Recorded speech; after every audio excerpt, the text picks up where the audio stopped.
नमस्कार। आप सभी का हमारे इस YouTube चैनल पर बहुत बहुत स्वागत है। आज हम कक्षा 10 सेमुसी पाठ्यपुस्तक के चतुर्थ पाठ जननी तुल्य वत्सला को लेकर उपस्थित हैं। आशा है आप सभी को ये अच्छा लगेगा।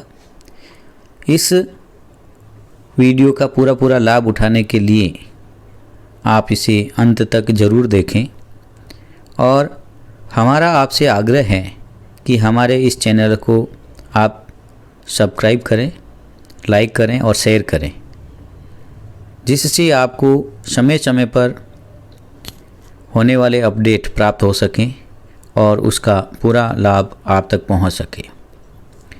तो शुरू करते हैं पाठ परिचय। प्रस्तुतः पाठः महर्षि वेदव्यास विरचितस्य ऐतिहासिक ग्रंथस्य महाभारतस्य वन पर्व इत्यतः गृहीतः। प्रस्तुत पाठ महर्षि वेदव्यास द्वारा विरचित ऐतिहासिक ग्रंथ महाभारत के वन पर्व से लिया गया है। ये पाठ हैं जो महर्षि वेदव्यास जी है उनके द्वारा एक ऐतिहासिक ग्रंथ है जिससे आप परिचित होंगे। महाभारत के वन पर्व से इसको संकलित करके हमारे इस पाठ्य पुस्तक में समायोजित किया गया है।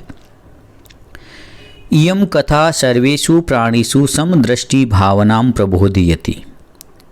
यह कथा सभी प्राणियों में समान दृष्टि की भावना पर बल देती है, अर्थात जितने भी इस पृथ्वी पर प्राणी हैं उनको हमें समान दृष्टि से, समान भावना से देखना चाहिए, उनके साथ में समान व्यवहार करना चाहिए।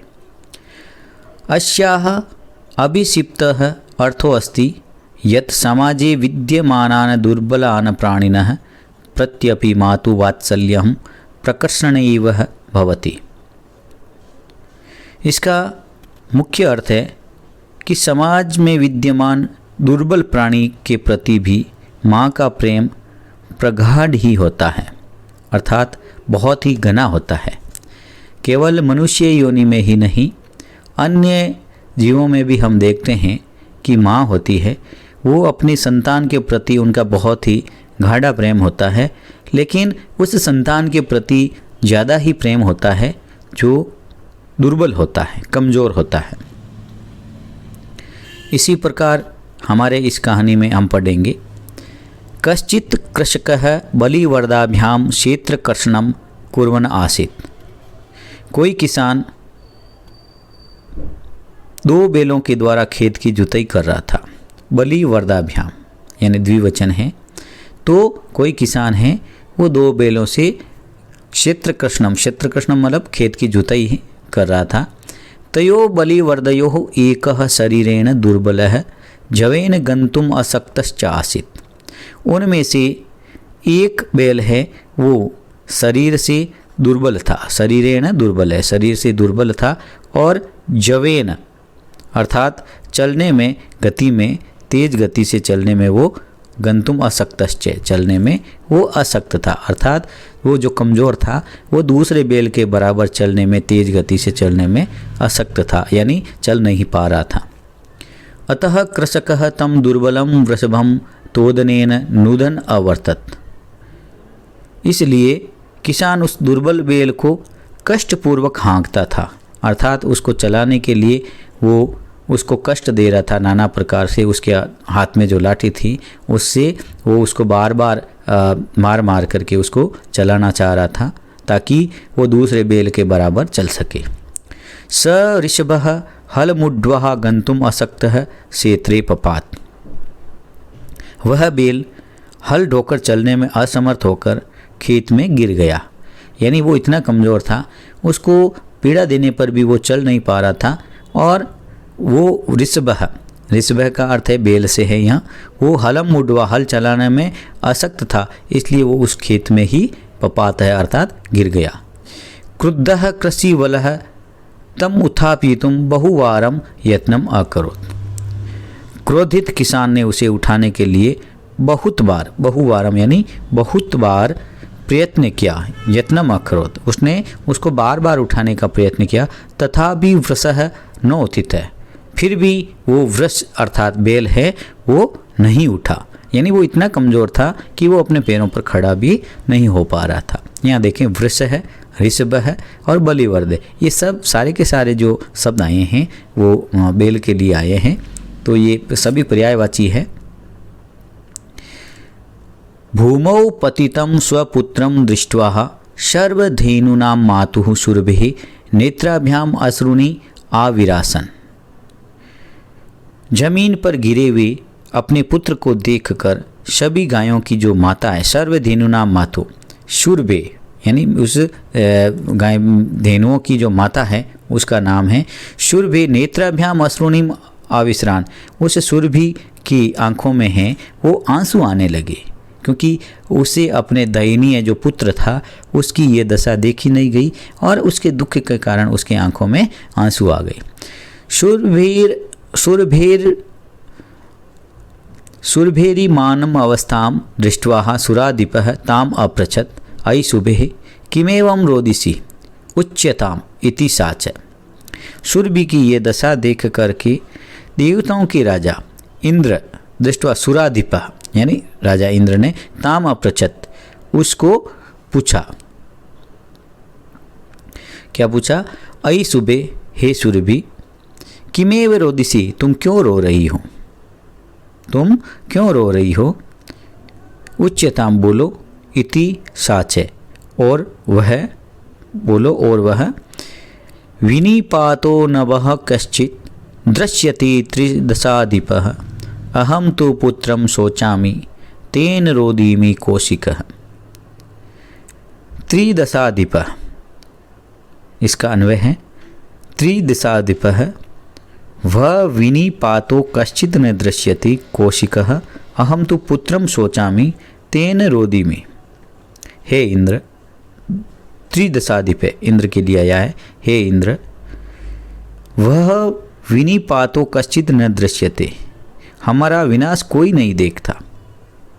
कौशिकः, इंद्र से कहा, इंद्र का ही नाम है, हे कौशिकः, अहम तो पुत्रम शोचामि, मैं तो पुत्र के लिए दुखी हूँ, तेन रोदी में, इसलिए मैं रो रही हूँ, यानी जो मेरे पुत्र की दशा देख करके मैं उसके लिए चिंतित हूँ और उसके लिए मैं रो रही हूँ।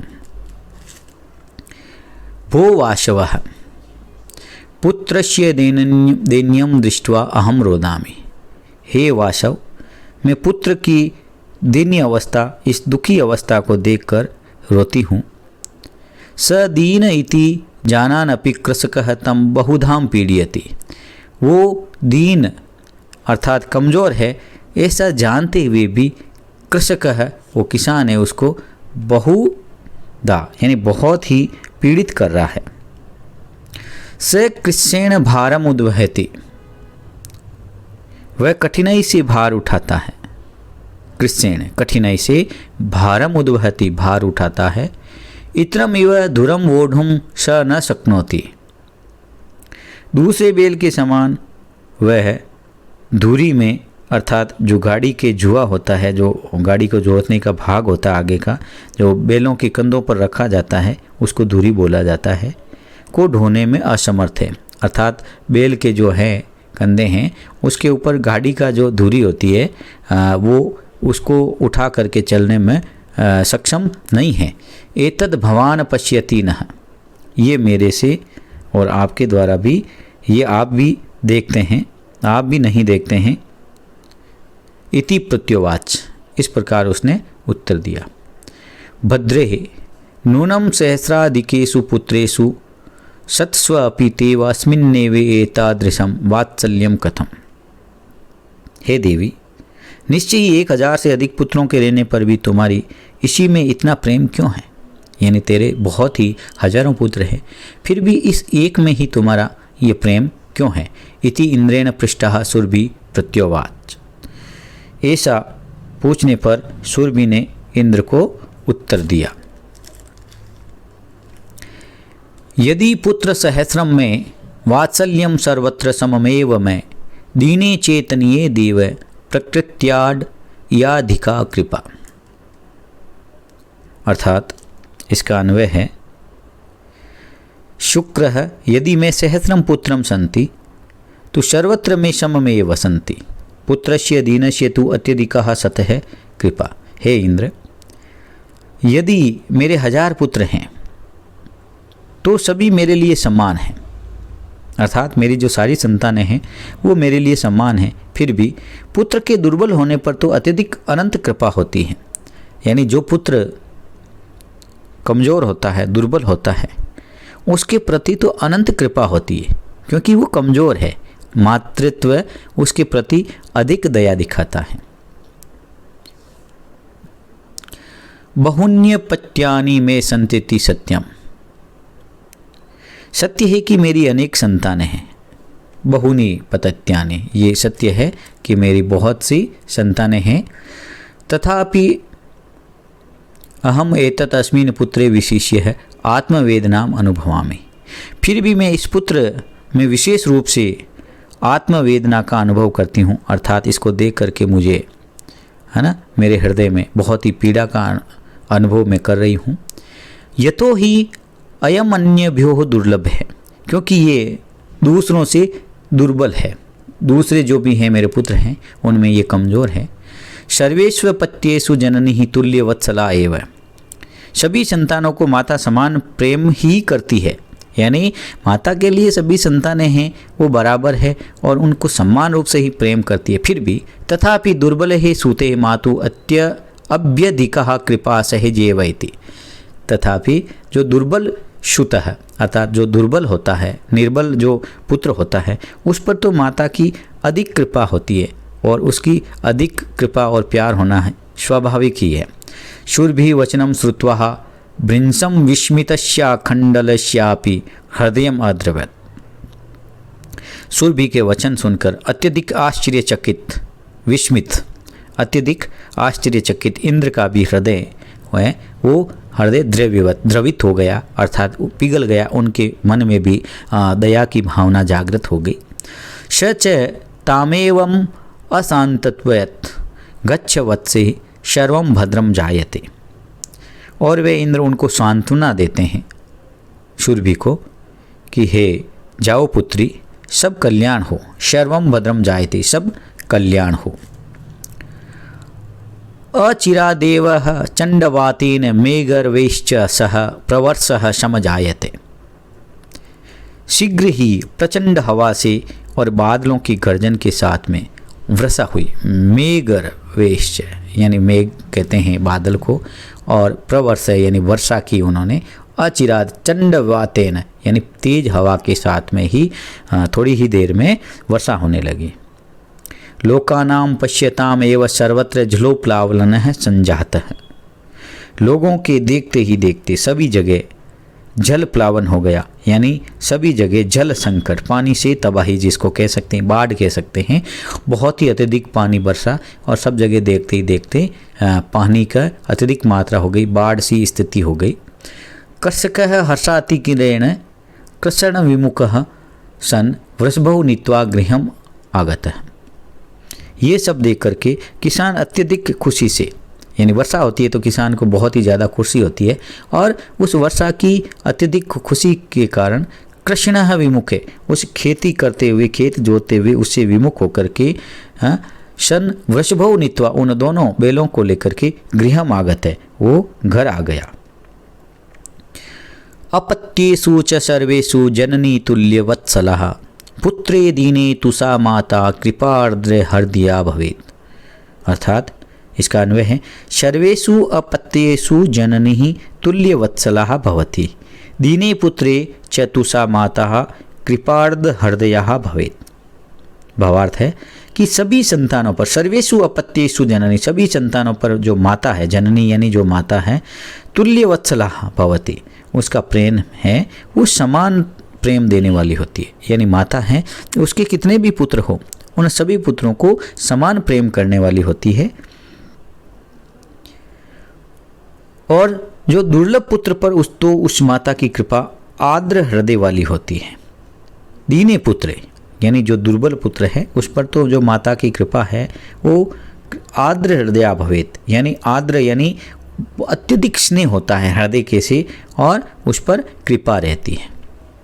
तो विद्यार्थियों, ये था हमारा पाठ, चतुर्थ पाठ। आशा है आपको बहुत अच्छा लगा होगा।